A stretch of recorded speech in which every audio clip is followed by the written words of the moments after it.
એકદમ યુનિક અને એકદમ એન્ટિક વખાણ કરે એટલા ઓછા તમારી લાડલી દીકરી માટે આજે ગાયત્રી કલર મોલ લાવ્યું છે બાજોટમાં ખજાનો. તો તમને બતાવી દઈએ, જોઈ લો બાજોટના ખજાનામાં કઈ કઈ વેરાયટી છે.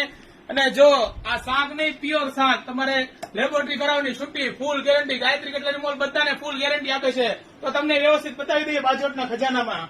જોઈ લો આ બાજોટ બધા વાસ્તુશાસ્ત્ર પ્રમાણે બનેલા છે, 15x15 ના. જોઈ લો આ એકદમ ત્રિકોણ બાજોટ છે, પ્યોર વાસ્તુશાસ્ત્ર પ્રમાણે બનેલું અને એકદમ મસ્ત અને પ્યોર શાકમાં આવશે. એકદમ નવી ડિઝાઇન છે, સ્ક્રીનશોટ લઈ લો અને ગાયત્રી કટલરી મોલમાં આવતા જાઓ. જોઈ લો હવે આ બીજી ડિઝાઇન, આ શીશમમાં આવશે. જોઈ લો શીશમની વસ્તુ, આ શાકની વસ્તુ બે માં ફેર આવે. જોઈ લો આ એક પણ મસ્ત અને જોરદાર નવીન યુનિક. અને જોઈ અહીંયા દાંડી નાખેલી, આ હેન્ડલ અહીંયા એકદમ નકશી કરેલી. જોઈ લો એકદમ મસ્ત, આમ વખાણ કરી એટલા ઓછા છે, મસ્ત છે. જોઈ લો આમાં ત્રીજી ડિઝાઇન. જોઈ લો આ ત્રીજી ડિઝાઇનમાં અહીંયા હાથીના પાયા આવશે અને અહીંયા એકદમ નકશી કરેલું આવશે. અને ઉપર જોઈ લો આ પીગાળીને બધું ઓલું કરેલું છે.